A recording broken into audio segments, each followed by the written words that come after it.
তো গল্পটি শুরু হয় একটি জাহাজকে দেখিয়ে, যার নাম ছিল ফুজাইরান। এটি ছিল পোসাইডন ধরনের বিশাল একটি জাহাজ, বহুতলা বিশিষ্ট। আজ এই জাহাজে অনেক মানুষ এসেছে, তারা সবাই মিলে পার্টি করছে, কারণ আজ বছরের শেষ দিন, অর্থাৎ 31শে ডিসেম্বর। আর সবাই আনন্দে মেতে উঠছে, কেউ কেউ পার্টি করছে, কেউ কেউ তাস খেলছে, আবার কেউ নাচ গান করছে। এইদিকে আমরা জাহাজের কন্ট্রোল রুম দেখি, যেখানে ক্যাপ্টেনের কিছু সন্দেহ হয়। ক্যাপ্টেন বলে নিশ্চয়ই কোথাও না কোথাও গন্ডগোল আছে। ঠিক তখনই সে দেখে এক বিশাল ঢেউ সরাসরি তার জাহাজের দিকে আসছে। এটা দেখে সব ক্যাপ্টেন ভয় পেয়ে যায়, আর সবাই মিলিত হয়ে দ্রুত জাহাজ ঘোরানোর চেষ্টা করে। কিন্তু ঢেউটা এতটাই বিশাল ছিল যে কিছুক্ষণ আগে যে চারটুকু দেখা যাচ্ছিল, ঢেউর উচ্চতার কারণে সেটিও ঢেকে যায়। এর মানে হচ্ছে ঢেউটা অস্বাভাবিকভাবে বড় এবং জাহাজের জন্য ভয়ঙ্কর বিপদ। হঠাৎ একটি অ্যালার্ম বাজে, আর জানা যায় যে জাহাজের উপর বিরাট বিপদ নেমে এসেছে। ঘোষণা হতেই যাত্রীদের মধ্যে তীব্র আতঙ্ক ছড়িয়ে পড়ে। কিছুক্ষণের মধ্যেই সে বিশাল ঢেউ জাহাজটিকে আঘাত করে। ঢেউয়ের চাপ এতটাই জোরালো ছিল যে জাহাজের ওপরের অংশ নিচে চলে যায়, আর নিচের অংশ উল্টে গিয়ে ওপরে উঠে আসে। পুরো জাহাজটাই একদম উল্টে যায়। ঠিক এই মুহূর্তে বহু মানুষ মারা যায়। এরপর ইঞ্জিন রুমেও বড় বিস্ফোরণ ঘটে, যাতে ক্যাপ্টেন ও ক্রু সদস্যরা প্রায় মারা যায়। এখন হল রুমে যে কজন লোকজন বেঁচে ছিল, তাদের কাছে একজন ক্যাপ্টেন এসে বলে, আমার কাছে দুটো খবর আছে, একটি ভালো আর একটি খারাপ। খারাপ হলো এই যে এক বিশাল ঢেউ আমাদের জাহাজকে আঘাত করেছে, যার ফলে জাহাজটি পুরো উল্টে গিয়েছে, তাই এখানে কেউ সময় মতো বের হতে পারেনি। আর ভালো খবর হলো এই দুর্ঘটনার কিছুক্ষণ আগে আমাদের ক্যাপ্টেন রেস্কিউ টিমকে খবর পাঠিয়েছিলেন, তারা হেলিকপ্টার নিয়ে খুব দ্রুত আমাদের উদ্ধার করতে আসবে, তাই কেউ আতঙ্কিত হবেন না, সবাই শান্ত থাকুন, আমাদের খুব দ্রুত এখান থেকে বের করে নেওয়া হবে। এরপর আমরা আরেকজনকে দেখি, যার নাম ছিল ডিলেন। সে সামনে মৃতদেহ পড়ে থাকা এক অফিসারের কাছ থেকে কিছু জিনিসপত্র বের করছিল। ঠিক তখনই একজন ছোট ছেলে এসে জিজ্ঞেস করে, আপনি এগুলো কি করছেন? ডিলেন উত্তর দেয়, আমি এখান থেকে বের হওয়ার প্রস্তুতি নিচ্ছি। কিন্তু তখন বেঁচে থাকা আরেকজন মানুষ ডিলেনকে বলে, তুমি এখান থেকে কখনোই বের হতে পারবে না, আমাদের তো বলাই হয়েছে যে এই পুরো জাহাজটি উল্টে গিয়েছে, তাহলে তুমি কিভাবে এখান থেকে বের হতে পারবে? তখন ডিলেন উত্তর দেয়, এখান থেকে বের হওয়ার আরেকটা পথ আছে, আর সেটা হলো নিচের দিকে রাস্তা, এর জন্য আমাকে উপরের দিকে যেতে হবে। ডিলেন যখন উঠতে যায়, তখন সে ছোট ছেলেটি তার মাকে ডাকতে দৌড় দেয়। ডিলেন তার মায়ের সঙ্গে আগেই দেখা করেছিল, তাই তাকে চিনত। ছেলেটির মা ডিলেনকে জিজ্ঞেস করে, তুমি আমার ছেলেকে কি বলেছ? তুমি কি সত্যি এখান থেকে বের হতে পারবে? ডিলেন তখন বলে, হ্যাঁ, আমি এমন একটা পথ জানি যেটা দিয়ে আমরা বের হতে পারবো। কিন্তু ছেলেটির মা বলে, তুমি কি অফিসারের কথা শুনোনি? আমাদের এখানে অপেক্ষা করতে হবে, রেস্কিউ টিম আসবে, জাহাজ উল্টে আছে, এমন অবস্থায় কেউ এখান থেকে বের হতে পারবে না। এমন সময় আরেকজন মানুষ, যার নাম ছিল রবার্ট, আর একজন বৃদ্ধ লোক সেখানে আসে। বৃদ্ধ লোকটি বলে, আমি একজন আর্কিটেক্ট, আমি প্রতিটা ডিজাইন এবং কাঠামো সম্পর্কে জানি, নৌকার জাহাজ নিয়েও আমার অনেক ভালো জ্ঞান আছে, আর আমার মতে এই জাহাজ এমন ভাবে তৈরি নয় যে উল্টো থেকেও ঠিক থাকতে পারবে, তাই জাহাজ খুব দ্রুত ডুবতে শুরু করবে, যার মানে আমরা সবাই এখানে ডুবে মারা যাব। তখন রবার্ট ডিলেনকে জিজ্ঞেস করে, তুমি কি ডিস্কো পর্যন্ত রাস্তা জানো? ডিলেন তখন রাগে বলে, হ্যাঁ, সেটা ওপরেই আছে। এই অবস্থায় তুমি ডিস্কোতে যাবে? তোমার মাথা খারাপ হয়ে গিয়েছে? তুমি কি নাচতে যেতে চাও? তখন রবার্ট বলে, না, সেখানে আমার মেয়ে আটকা আছে, আমি তোমার জানা পথ দিয়ে এখান থেকে বের হতে চাই, কিন্তু প্রথমে আমাকে আমার মেয়েকে উদ্ধার করতে হবে, এরপর আমরা সবাই বের হব। যা শুনে ডিলেন বলে, না না, আমি কাউকে নিয়ে যেতে পারবো না, আমি সব কাজ একা করি, আর তোমাদের নিতে তো আমি কখনোই পারবো না। রবার্ট তখন বলে, ঠিক আছে, তুমি শর্টকাটটা বলো, আমি নিজে মেয়েকে বাঁচাতে যাব। ডিলেন বলে, যে মুহূর্তে আমি পথটা নিশ্চিত হব তোমাকে অবশ্যই জানাবো। এরপর রবার্ট জাহাজের আরেক কর্মীকে ডেকে জিজ্ঞেস করে, ওপরের ডিস্কোর দিকে যাওয়ার জন্য সবচেয়ে ছোট পথ কোনটা? সেই কর্মী ইশারায় পথ বুঝিয়ে দিতে শুরু করে। রবার্ট তখন বলে, তুমি এক বছরে যত টাকা কামাও তার কয়েক গুণ বেশি দেব, শুধু আমাকে সেই পথ ধরে নিয়ে চলো। এই কথা শুনে লোভী লোকটি রাজি হয়ে যায়, অর্থাৎ সেও রবার্টের সঙ্গে যাবে। রবার্ট তখন ডিলেনকে বলে, তোমার কাছে প্ল্যান আছে, আর আমার কাছে গার্ড আছে, এই গার্ডের সাহায্যে আর তোমার প্ল্যান মিলিয়ে আমরা বের হতে পারি, তাই আমাদের একসাথে যাওয়া উচিত। রবার্টের কথা শুনে ডিলেন রাজি হয়ে যায়। তারপর সবাই মিলে ওপরের দিকে উঠতে শুরু করে, কারণ জাহাজ উল্টো আছে, তাই আগের নিচের অংশ এখন ওপরের দিকে, আর তারা সেই দিকে উঠছে, যে পথে গিয়ে তারা বের হতে পারবে।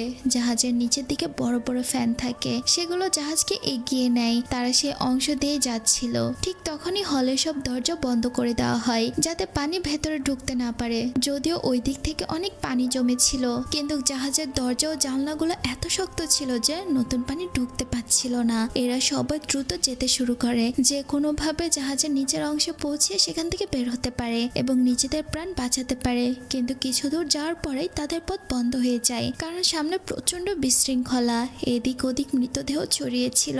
এরপর তারা লিফটের দরজা খুলে বের হওয়ার চেষ্টা করে। লিফটটি অনেক ওপরে আটকা ছিল, তাই তারা সামনে থাকা একটি লোহার পাত ব্যবহার করে দরজা ভাঙার চেষ্টা করে যেন ওপরে উঠে যেতে পারে। ঠিক তখনই ওপরের ফ্লোরে লিফটের দরজা খুলে যায়। সবাই একে অপরকে সাহায্য করে উপরে ওঠার চেষ্টা করে। বেশিরভাগ মানুষ ওপরে উঠে যায়, কিন্তু দুজনেই পেছনে থেকে যায়, একজন বৃদ্ধ লোক আর একজন জাহাজের সেই কর্মী। যখনই এই দুইজন ওপরে ওঠার চেষ্টা করছিল তখনই লোহার পাটটি পিছলে নিচে পড়ে যায় এবং তারা সাথে সাথে মাঝখানে ঝুলে পড়ে।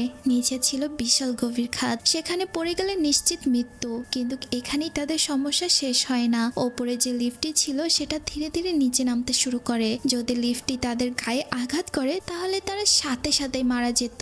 ডিলেন বৃদ্ধ লোকটিকে বাঁচানোর জন্য হাত ধরে টেনে তোলার চেষ্টা করে, আর সেই গার্ড লোকটি বৃদ্ধর পা ধরে ঝুলেছিল। ডিলেন দুজনকেই টেনে তুলতে পারছিল না, কারণ দুজনের ওজনই ছিল অনেক বেশি। ঠিক তখনই সে দেখে যে লিফটে দ্রুত নিচে নামছে। সে তাড়াতাড়ি বৃদ্ধ লোকটিকে বলে, যেভাবেই হোক গার্ডকে ছেড়ে দাও, না হলে আমরা সবাই মারা যাব। বৃদ্ধ লোকটি না চাইলেও গার্ডকে ছিটকে ফেলে দেয়, আর গার্ড নিচে পড়ে সাথে সাথেই মারা যায়। ডিলেন দ্রুত বৃদ্ধ লোকটিকে উপরে টেনে তোলে। ঠিক সেই মুহূর্তে লিফটটি নিচে নেমে এসে ভয়ঙ্কর বিস্ফোরণে ফেটে যায় এবং আগুন ছড়িয়ে পড়ে। ডিলেন দ্রুত লিফটের দরজা বন্ধ করে দেয়। এরপর একটু দূরে এগোতেই তারা ডিস্কো এলাকায় পৌঁছে যায়। সেখানে রবার্টের মেয়ে আর তার বন্ধু সহ আরো দুজনকে পাওয়া যায়, অর্থাৎ মোট 4 জন মিলে তারা এখন মোট 9 জন হয়। এখন তাদের যত দ্রুত সম্ভব জাহাজের ওপরের দিকে পৌঁছাতে হবে, কারণ জাহাজ ক্রমশ ডুবে যাচ্ছিল এবং ভেতরে পানি ঢুকছিল। কিছু দূর যাওয়ার পর আবারও পথ বন্ধ হয়ে যায়। অন্যদিকে ভাঙা বড়সড় একটি রেলিং পড়েছিল, যেটার ওপর দিয়ে তারা ওপারে যেতে পারে। ডিলান সবাইকে জিজ্ঞেস করে এখান থেকে বের হওয়ার অন্য কোনো পথ কারো জানা আছে কিনা। তখন তাদের মধ্যে থাকে একটি মেয়ে বলে, হ্যাঁ আমি জানি, আমি অনেক দিন ধরে এই জাহাজে লুকিয়ে থাকছি, কারণ আমার কাছে কোনো টিকিট ছিল না, তাই আমি জাহাজের সব কোণা চিনি। এই রেলিং ছাড়া অন্য কোনো পথই নেই। এরপর সবাই একে একে রেলিং বেয়ে ওপারে যাওয়ার চেষ্টা করে। 5 জন কোনো রকমে ওপারে পৌঁছে যায়।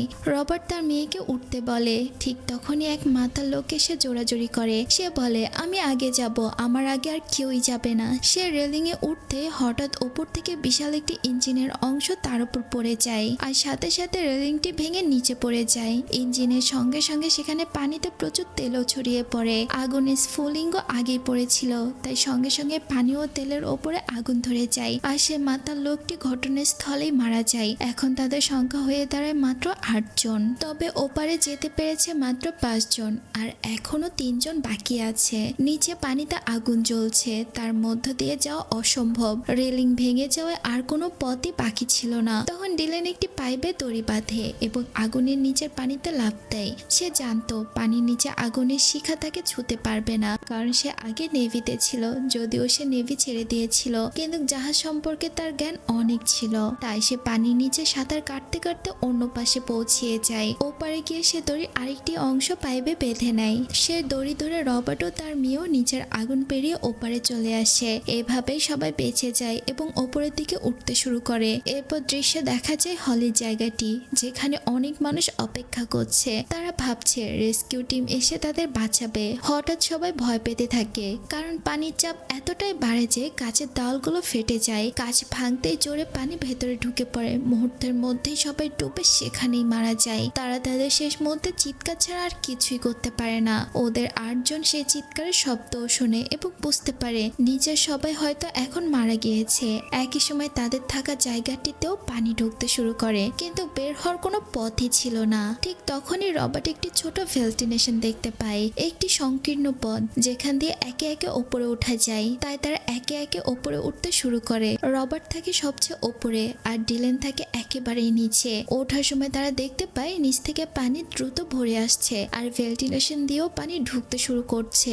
রবার্ট ওপরে পৌঁছে দেখে ওপরে লোহার ঢাকনাটি আটকে আছে। সে অনেক চেষ্টা করেও সেটি খুলতে পারছে না, কারণ সেটি নাট দিয়ে শক্ত করে বাঁধা রাখা হয়েছিল। সে হাত দিয়ে খোলার চেষ্টা করে, কিন্তু কোনোভাবে সে সেটি করতে পারে না। তখন তখন রবার্ট সেই শিশুটিকে ওপরে ডাকে, কারণ তার হাত ছোট হয় সহজে নাটের কাছে পৌঁছাতে পারবে। শিশুটি ওপরে উঠে এসে নাট খোলার চেষ্টা করে, কিন্তু তার হাত দিয়ে এটা কোনোভাবে খোলা যাচ্ছিল না। তাই রবার্ট তখন বাকিদের জিজ্ঞেস করে কারো কাছে কোনো সরু জিনিস আছে কিনা যেটা দিয়ে সে নাটটি খোলা যাবে। তখন সে মেয়েটি যে বিনা টিকেটে জাহাজে লুকিয়েছিল নিজের গলার ক্রস খুলে তখন সে বলে এটা দিয়ে হয়তো সাহায্য হবে। শিশুটি ক্রসটি ব্যবহার করে নাট খোলার চেষ্টা করে। এরই মধ্যে ভেন্টিলেশনেও পানি পুরোপুরি ভরে যায় আর নিচে থাকা ডিলান প্রায় ডুবে যাওয়ার মতো অবস্থা। ঠিক তখনই ভাগ্যক্রমে ঢাকনাটি খুলে যায় আর সবাই একে একে ওপরে বেরিয়ে আসে। এছাড়া ডিলনও তখন বেঁচে যায়। এখন তাদের কেবল আরো দুতলা ওপরে উঠলে জাহাজ থেকে বের হওয়া সম্ভব হবে, কিন্তু সামনে গিয়ে তারা একটি বিশাল ট্যাঙ্কের সামনে পড়ে। এই ট্যাঙ্কের জন্য নিচে যাওয়া অসম্ভব, কারণ পুরোটা পানি দিয়ে ভরা। সামনে যাওয়ার কোনো পথই ছিল না, শুধু একটি ছোট পথ যা শক্তভাবে বন্ধ ছিল।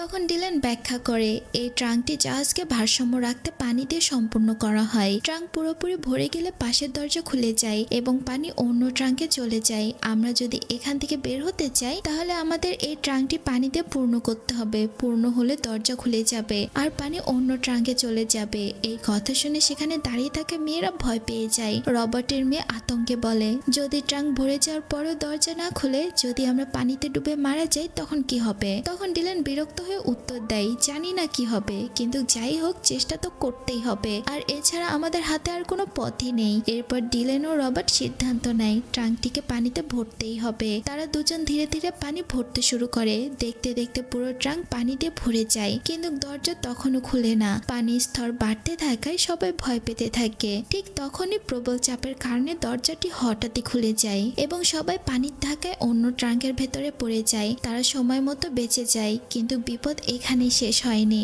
এখনো তাদের ওপর পাশে বের হওয়ার জন্য অন্য পথে যেতে হবে। সবাই গভীর নিঃশ্বাস নেয় এবং আবারও সামনে এগোতে শুরু করে। শেষে সবচেয়ে পেছনে ছিল সেই মেয়েটি যে টিকিট ছাড়াই জাহাজে লুকিয়েছিল। যখন সে এগোয় তার পোশাকে কিছু আটকে যায়। সে বৃদ্ধ লোকটি তাকে টেনে বাঁচানোর চেষ্টা করে, ওপরে তুলতেও পারে, কিন্তু ততক্ষণে মেয়েটির শ্বাস বন্ধ হয়ে যায় এবং সে সেখানেই মারা যায়। এভাবে এখন 7 জন জীবিত থাকে। তারা আবারও এগোতে শুরু করে এবং সে ফ্লোরে পৌঁছিয়ে যায় যেখানে বিশাল বিশাল পাখা বসানো ছিল।